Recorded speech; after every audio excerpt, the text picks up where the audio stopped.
Hello everyone, welcome to the lecture series of Design and Analysis of Algorithms. In this video, we will learn about insertion sort and how to do its analysis. So let's begin. Now let's first understand insertion sort क्या होती है. Now insertion sort works the way similarly जैसे हम cards को sort करते हैं ना hands. Let's say अगर हमें cards को sort करना है तो हमारी approach क्या होती है, हम एक डायरेक्शन से let's say left most direction से स्टार्ट करते हैं. लेफ्ट मोस्ट पोजीशन पे हमारा जो भी कार्ड होता है उस कार्ड से जितने भी बड़े कार्ड्स होंगे हम उनको उसके राइट में प्लेस करते जाएंगे और जितने कार्ड्स उससे छोटे होंगे हम उसको उसके लेफ्ट में प्लेस करते जाएंगे. सिमिलरली इंसर्शन सॉर्ट भी इसी तरीके से वर्क करती है. So let's take an example. Now this is the algorithm for insertion sort. Let's take an example and run this algorithm on our example. Suppose हमें कुछ सीक्वेंस ऑफ नंबर्स गिवन है. Let's say this is the sequence of number which is given, right? This is position 1, this is position 2, position 3, position 4, position 5 and position 6. Now let's run this algorithm on this example. So it says for j equals to 2 to n. So j is at this position. Now whatever we have the element at a of j, transfer that element to x. So basically this is our x and I is j minus 1. So I is at this position.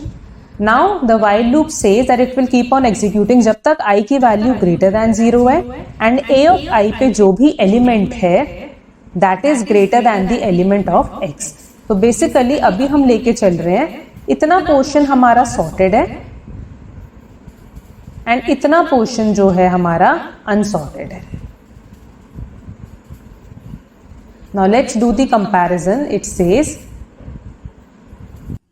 Eight i equal i is greater than 0, yes, and a of i पे जो element है that is greater than x. The condition is true. So जो भी element है eight a of i उसको हम send कर देंगे to a of i plus 1. So 4 goes here, 4 comes here, I goes I minus 1, I की value हो गई 0, I की वैल्यू 0 हो गई, हम एग्जिट कर गए वाइल लूप से एंड a i प्लस 1 पे हमने क्या डाल दिया, x को. So a i plus 1 that is at position 1 हमने डाल दिया x को which is was 3. Right. Now we move on with j equals to 3. So अब j की वैल्यू हो गई है 3. j is at this position now. This is I position. इस एलिमेंट को हमने डाल दिया 10 x में. I is greater than 0, yes, and a of I पे जो एलिमेंट है that is greater than x, yes. So a of I पे जो भी एलिमेंट है इसको हम डाल देंगे a i plus 1 पे. 4 इधर आ गया. I की वैल्यू एक और कम हो गई. I अब आ गया यहाँ पे. Again I is greater than 0. a of I पे जो हमारा एलिमेंट है that is greater than x में अभी हमारा क्या है करेंटली 2. a ऑफ I पे जो एलिमेंट है that is greater than x, yes that is greater than x. So a of I पे हम a ऑफ I पे जो भी एलिमेंट है उसको हम डाल देंगे a i प्लस 1 पे. सो 3 इधर आ गया. I की वैल्यू लेस देन 0 हो गई, हम एग्जिट कर गए और x को हमने डाल दिया a i प्लस 1. सो 2 आ गया इधर. तो 2, 3, 4, 11, 0, 1. This is how the array looks. Now this is our sorted part. This is our unsorted part. Now it goes j equals to 4. So j comes over here. This is j. 11 is x. x में है 11. Again the loop works similar way. I is over here. I value greater than 0 and a of I पे जो element है that is greater than x. No, that is not greater than x. while पे के अंदर जाएगा ही नहीं. a of I x को डाल देगा a i plus 1. तो 11 अपनी ओरिजिनल पोजीशन पे ही रहेगा. It is since it is already sorted and at its correct location only. So now this much part is sorted. So 2, 3, 4, 11, 0, 1. This much part is sorted. and this much part is unsorted. Now again it begins with the next iteration. J is here. अब x में क्या value है? x में है 0. This is I is greater than 0. A of I पे जो element है that is greater than x. So A of I पे जो भी एलिमेंट है उसको हम डाल देंगे AI plus 1 पे. So 11 आ गया इधर. Again it goes for another iteration. A of I पे जो भी एलिमेंट है that is greater than x. So A of I पे जो एलिमेंट है इसको हम डाल देंगे I plus 1 पे. 4 आ जाएगा इधर. Similarly 3 will come here, 2 will come here, and once I's value goes below 0, then x पे जो एलिमेंट है उसको हम डाल देंगे AI plus 1 पे. So 0 will come here. And similarly it will work for number 1. Now after finishing the algorithm, we have got our sorted array which looks like this: 0, 1, 2, 3, 4 and 11. So this is how the insertion sort works. हम एक position पे एक part ले लेते हैं कि हमारा sorted है. अनसॉर्टेड एरे पे जो भी एलिमेंट हमारा फर्स्ट पोजीशन पे होता है उसका हम कंपैरिजन करते जाते हैं अनटिल एंड अनलेस उसकी हमें करेक्ट पोजीशन मिल जाए इन आवर सॉर्टेड एरे. एक बार हमें उसकी करेक्ट पोजीशन मिल गई, then we place that element at its correct position. Now let's analyze the time complexity of the algorithm. Now let's say हम हर एक का टाइम ले लेते हैं कि हर एक स्टेटमेंट को रन करने में हमें कितना टाइम लगेगा. Let's say this takes some C1 time, this takes C2 time, this takes C3 time, this takes C4 time, this takes some C5 amount of time, this takes C6 amount of time, and this takes C7 amount of time. Now अभी हमने देखा है कि insertion sort में हमारे पास दो parts होते हैं. जैसे अगर हमारा ये एरे है तो इसमें एक पार्ट हमारा सॉर्टेड है और एक पार्ट हमारा अनसॉर्टेड है, राइट. अनसॉर्टेड एरे पे जो भी हमारा पहला एलिमेंट होता है उसको हमने डिनोट कर दिया था x. This was our x and this is also the jth position. ये हमारा jth एलिमेंट होता था, राइट. यही हम करते थे. a ऑफ j पे जो एलिमेंट है इसको हमने टेंथ में या x में ट्रांसफर कर दिया. So this is our x and this is our jth position.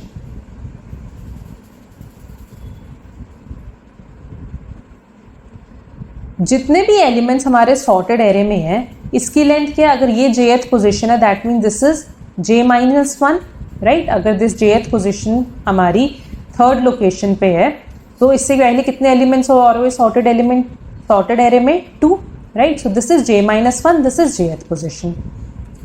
Now जितनी भी हमारा ये लूप है, लूप एग्जीक्यूट हो रहा है 2 से n तक, यानी कि n-1 times for loop execute हो रहा है. सो हमारी स्टेटमेंट C2 हो गई, C3 हो गई, C4 हो गई, C5 हो गई, C6 हो गई, C7, ये सारी फॉर लूप के अंदर है, right.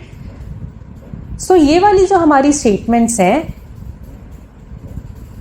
C1, C2, C3, C4 and C7. This while statement and this. अभी हम ये जो while लूप के हमारी अंदर की जो दो स्टेटमेंट्स हैं इनके लिए अभी रुक जाते हैं. बाकी की जो इससे पहले स्टेटमेंट्स हैं या while लूप के बाद जो है इनको देखते हैं. अब ये हमारे कितनी बार एग्जीक्यूट करेंगी? n-1 टाइम, क्योंकि लूप एग्जीक्यूट कर रहा है फ्रॉम 2 से n तक. So this will execute n-1 time. तो all these will take n-1 time, right. अब while लूप हमारा कितनी बारी एग्जीक्यूट करेगा? अगर हम ध्यान से देखें while लूप हमारा कितनी बारी एग्जीक्यूट करेगा वो इस चीज़ पे डिपेंड करता है कि हमारे पास कितने एलिमेंट्स हैं सॉर्टेड एरे में जो हमारे इस x से या टेंथ से बड़े हों, राइट. यही हमने अभी देखा हमने एल्गोरिथम में जब हमने पहली बार यहाँ पे स्टार्ट किया. लेट्स से ये हमारा हम इस पोजीशन पे थे जब j की वैल्यू है हमारी 4, राइट, फॉर एलिमेंट 11, राइट. अब वाइल लूप हमारा कितनी बार, ये हमने एलिमेंट 11 को हमने ले लिया x में, या 10th कह लेते हैं इसको। कितनी बार ये वाइल लूप एग्जीक्यूट करेगा? जब तक हमें ऐसे एलिमेंट्स मिलते जाएं इस सॉर्टेड एरे में जिनकी वैल्यू ग्रेटर देन 10 है, राइट, उतनी बार ये वाइल लूप एग्जीक्यूट होगा, क्योंकि उतनी बार ये शिफ्ट होते जाएंगे elements, right. So basically while loop की एग्जीक्यूशन किस चीज पे डिपेंड करती है? While loop execution depends on the number of elements which are greater than temp और x, right. So while loop execution depends on number of elements which are greater than temp कह लो या फिर x कह लो, एक ही बात है। यहाँ पे हम उसको temp से डिनोट कर रहे हैं वेरिएबल को, और वहाँ पे हम उसको x से डिनोट कर रहे हैं। नाउ अगर हम देखें, अगर सपोज हमारे पास जो एरे होता वो रिवर्स सॉर्टेड ऑर्डर में होता, लेट्स फर्स्ट सी कि हमें मैक्सिमम कितना टाइम लग सकता है वाइल लूप को एग्जीक्यूट करने में। सपोज हम वर्स्ट केस सिनेरियो लेते हैं जहाँ पे हमारे जो एलिमेंट्स हैं वो सारे रिवर्स ऑर्डर में सॉर्टेड हैं, लेट्स से 9, 8, 7, 6, 5, राइट। सो हमने यहाँ से शुरू करा, ये हमारा पहले सॉर्टेड पार्ट है, इतना पार्ट हमारा अनसॉर्टेड है। j = 2 पोजिशन पे यहाँ से स्टार्ट हुआ, इसी को हमने टेम्प में डाल दिया 8 को। Now this value 8, right, this is I. Now a of I पे जो एलिमेंट है वो ग्रेटर है temp से, तो हमने इसको शिफ्ट कर दिया, this is 8 and this is 9 now j = 3 के लिए एग्जीक्यूट करना स्टार्ट करा। अब इतना पार्ट हमारा सॉर्टेड हो गया, 7, 6, 5 ये हमारा अनसॉर्टेड पार्ट हो गया। j = 3 पे एग्जीक्यूट करा, 7 को हमने डाल दिया टेम्प में, i की वैल्यू है 9 पे, a of I पे जो एलिमेंट है हमारा वो ग्रेटर है टेम्प से, right. So again 9 will come over here, again a of I पे जो हमारा एलिमेंट है 8 वो ग्रेटर है टेम्प से, या 8 आ जाएगा 9 की पोजीशन पे और 7 आ जाएगा then after the swap here. तो बेसिकली जब हमारा एरे रिवर्स ऑर्डर में सॉर्टेड है तो हम क्या देख रहे हैं कि जितने भी हमारे एलिमेंट्स होंगे यहाँ पे सॉर्टेड ऑर्डर में, सारे के सारे एलिमेंट्स ऐसे होंगे जिनकी वैल्यू ग्रेटर होगी इस टेम्पररी वाले वेरिएबल से, राइट। सॉर्टेड ऑर्डर में हमारे जितने भी एलिमेंट्स होंगे उन सब एलिमेंट्स की वैल्यू ग्रेटर होगी इस x वाले वेरिएबल की वैल्यू से, राइट। सो उस केस में वाइल लूप कितनी बार एग्जीक्यूट करेगा? j-1 times, right. Otherwise while loop किस पे डिपेंड कर रहा है कि कितने एलिमेंट्स हैं हमारे इस सॉर्टेड एरे में जिनकी वैल्यू ग्रेटर दैन x है। लेट्स सपोज कि हमारे पास इतने एलिमेंट्स हैं ऐसे, some tj elements, right. There are some tj elements जिनकी वैल्यू ग्रेटर है than the value of x। So basically tj को हम ले लेते हैं number of elements which are greater than x, right। so worst case में ये जो tj की लेंथ होगी ये कितनी होगी? j-1, क्योंकि सारी एलिमेंट्स ऐसे होंगे सॉर्टेड ऑर्डर में जिनकी जो वैल्यू है वो ग्रेटर होगी इस x वाली वैल्यू से, राइट। सो अब अगर हम देखें कि इसको एग्जीक्यूट होने में हमें कितना टाइम लगेगा, सो C1 होगी स्टेटमेंट, C2, C3 एंड जो हमारा वाइल लूप है एंड ये जो हम यहाँ पे स्वैप कर रहे हैं ये कितनी बार ये एग्जीक्यूट होंगे? C7 ये एग्जीक्यूट होंगे n-1 टाइम, क्योंकि j लूप एग्जीक्यूट कर रहा है फ्रॉम 2 से n तक। बाकी जो हमारे C5 और C6 हैं ये डिपेंड करते हैं कितनी बार एग्जीक्यूट होंगे जो हमारी वैल्यू होगी tj की, राइट। तो C5 और C6 जो हैं कितनी बार ये एग्जीक्यूट होंगे? पहले ये j = 2 के लिए चलेगा, देन j = 3 के लिए, देन j = 4 पे जो tj की लेंथ होगी, j = 5 पे जो tj की लेंथ है, ये हर एक j की वैल्यू पे जो भी tj की लेंथ होगी इन सारी वैल्यूज का हम एडिशन करते जाएंगे, right. So basically summation of all the values from j equals to 2 to n and the length of tj. So अगर हम वर्स्ट केस सिनेरियो देखें तो वर्स्ट के सिनेरियो में हमारी टीजे की लेंथ क्या हो जाएगी, j-1, जब एरे हमारा रिवर्स सॉर्टेड है। तो this is for worst case. जो C1 statement, C2 statement, C3 statement, C4 and C7 ये एग्जीक्यूट होंगी n-1 टाइम में, प्लस C5 और C6 जो वाइल लूप के अंदर वाली स्टेटमेंट्स हैं ये एग्जीक्यूट होंगी जो हमारी लेंथ है tj की, और tj की लेंथ क्या है, j-1। तो अगर इन सारी वैल्यूज को मैं रिप्लेस कर दूं bye let's say some constant k, ठीक है, ये तो हो गया कि हर एक स्टेटमेंट को एग्जीक्यूट होने में हमें इतना टाइम लगेगा, C1 time, C2 time, C3 time, और हम इस काम को कर कितनी बार रहे हैं, n-1 टाइम। तो लेट्स से इन सारे कांस्टेंट्स को हम एक कांस्टेंट से रिप्लेस कर देते हैं, लेट्स से k। तो this is k into n-1 plus, let's call this C5 and C6, let's call this as K1, let's call this as K2. Summation j equals to 2 to n and tj is length is j-1. This is for our worst case, right? So now let's solve this. K2, अगर हम j की value 2 रखें, so this will come 2 minus 1, 1.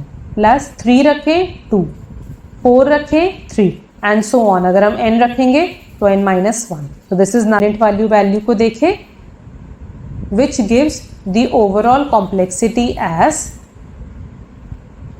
n²। So this is the time complexity for insertion sort algorithm in the worst case, जब हमारा array जो होगा वो reverse sorted होगा, right. Now let's take for best case. Again हमारा expression तो वही रहेगा, सिर्फ किसकी वैल्यू होगी चेंज करेगी, टीजे की वैल्यू। टीजे की वैल्यू डिपेंड कर रही है कि कितने नंबर ऑफ एलिमेंट्स हमारे सॉर्टेड ऑर्डर में हैं जो ग्रेटर है then the value of x और 10। तो अगर हम वर्स्ट केस में देखें, अगर हम यही एक्सप्रेशन को लिख लें, ये एक्सप्रेशन तो हमारा सेम ही रहेगा, सिर्फ टीजे की लेंथ जो है वो चेंज करेगी। तो C1, C2, C3, C4 and C7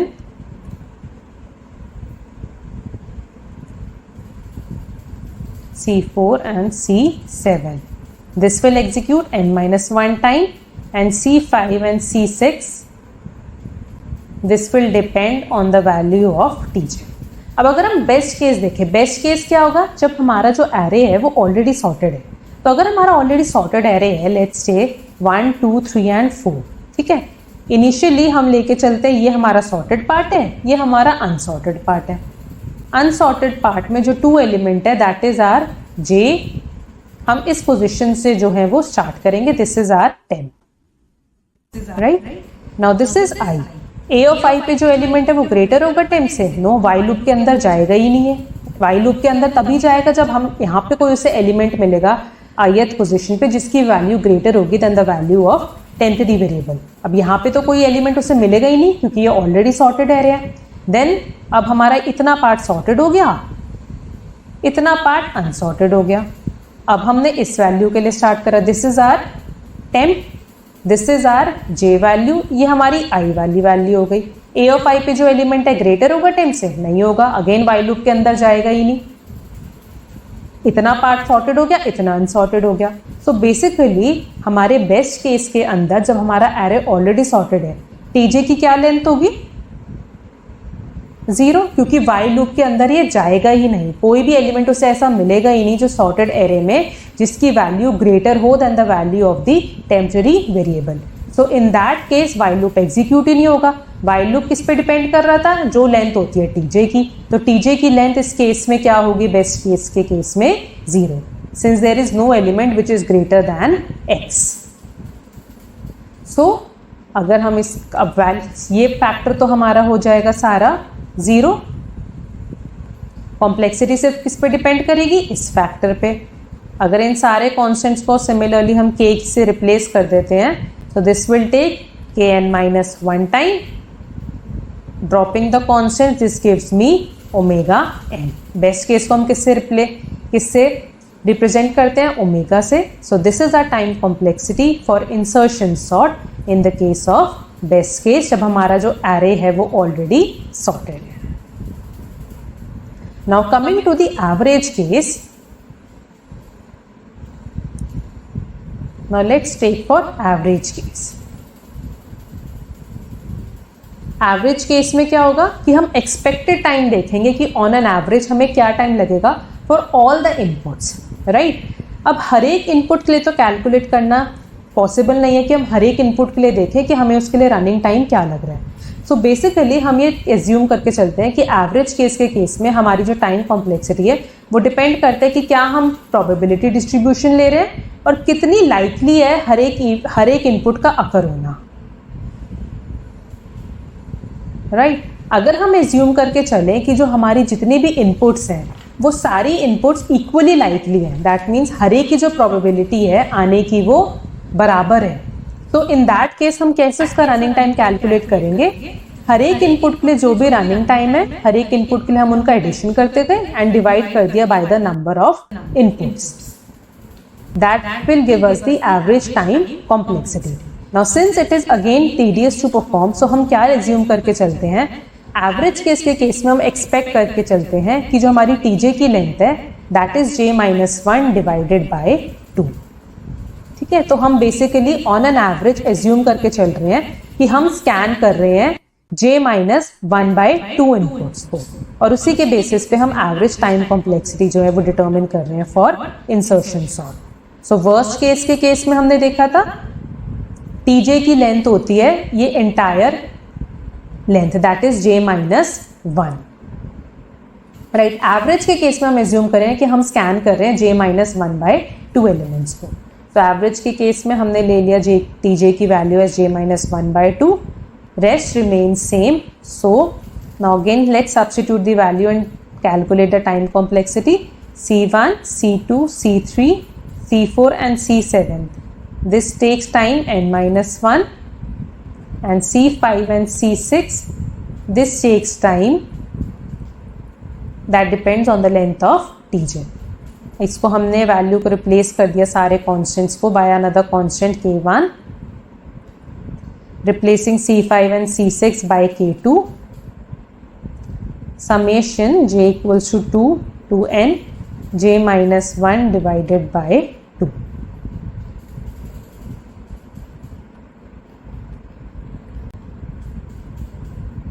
This is K2. So this is 1/2 plus 2/2, 3/2, so on up to n-1/2.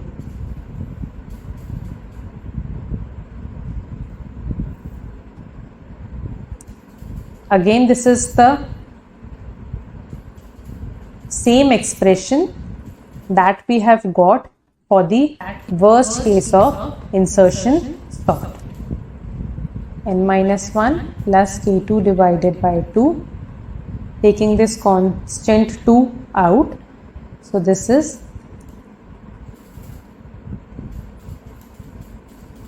1 plus 2 till n-1. Again, sum of n-1 numbers.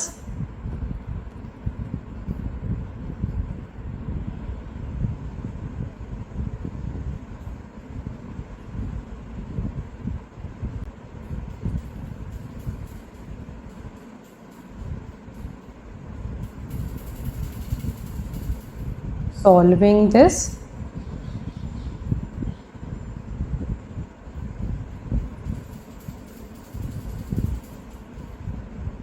so basically अगर हम इसमें से डोमिनेंट टर्म देखें that is n²/4 and out of these the dominant factor is n². So the time complexity for this is theta n²/4. Constant को अगर हम drop कर दें so that gives us theta n². So this is the average case time complexity in case of insertion sort. So this is how we calculate the time complexity, जहाँ पे majorly हमारी time किस पे depend कर रहा है कि कितनी बारी हम वाइल लूप पे एक को एग्जीक्यूट करते हैं and that depends on the length of the TJ. अब अगर हम इंसर्शन सॉर्ट को केयरफुली एनालाइज करें सो बेसिकली हमारी कॉम्प्लेक्सिटी दो चीज़ों पे डिपेंड कर रही है. एक तो हम कितने कंपैरिजन्स कर रहे हैं और एक हम कितने स्वैप्स कर रहे हैं. तो अगर हम अपने वर्स्ट केस के केस में देखें, वर्स्ट केस में हम टोटल n-1 कंपैरिजन्स कर रहे हैं, क्योंकि वर्स्ट केस में आपका एरे जो है वो रिवर्स सॉर्टेड है, राइट। हर एक एलिमेंट को हम हर एक से कंपैरिजन कर रहे हैं, n-1 कंपैरिजन्स, और हर एक एलिमेंट आपका स्वैप होगा अपनी करेक्ट पोजीशन पे आने के लिए, तो basically n-1 swap. So that is why the overall time complexity was reaching to order of n square. अगर हम बेस्ट केस के केस में देखें, बेस्ट केस में भी कंपैरिजन्स तो आपके उतने ही हैं n-1, बट बेस्ट केस के केस में आपके स्वैप्स 0 हो जाएंगे, क्योंकि हर एक एलिमेंट ऑलरेडी अपनी करेक्ट पोजीशन पे है। So that is why it was taking omega n-1 और we can say omega n।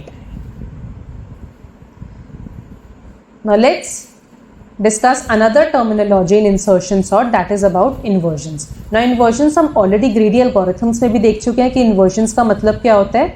अब insertion sorting के केस में inversion means कि अगर हमारे पास कोई array given है, let's say अगर मेरे पास array given है as this is my 1 position, 2 position, 3 position, 4 position. Inversion says कि let's say if this is I and this is j, I की value less than j, I is 3rd position, j is 4th position, but जो element है at a of I position पे that is greater than a of jth element, so this is forming an inversion pair, right? So this is what do we mean by inversion. It's exactly same that we have already seen in case of greedy algorithms. Now let's consider this question. अगर हमें this is the array given, we have to find out the total number of inversions in this. Now let's see, 2-3 is not an inversion, 2-8 is not an inversion, 2-6 is not an inversion, 2-1 is inversion. So 2-1 is one inversion, again 3-1 is another inversion, 8-1 is another inversion, 6-1 is another inversion, and this 8-6 is also forming an inversion. So there are total 5 inversions in this case. The next says, what array with elements from the set has most inversions? How many does it have? तो अगर हमारे पास elements given है in this order, तो सबसे ज़्यादा inversions किस case में होंगे? सबसे ज़्यादा inversions होंगे हमारे worst case के केस में, जब हमारा array जो है वो reverse sorted है। तो क्या होगा, हर एक पेयर हर एक के साथ inversion form कर रहा है।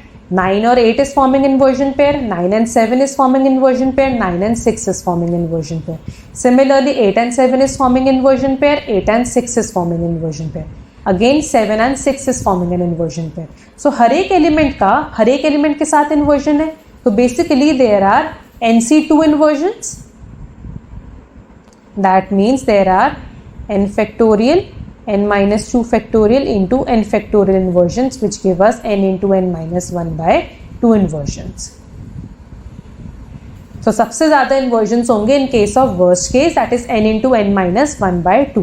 और सबसे कम inversions किस में केस में होंगे, जब array हमारा already sorted है। जब हमारा sorted array होगा, इस केस में तो कोई inversion नहीं होगा, तो that means best case के केस में inversions क्या होंगे, 0, and worst case के केस में inversions क्या होंगे, n into n-1 by 2.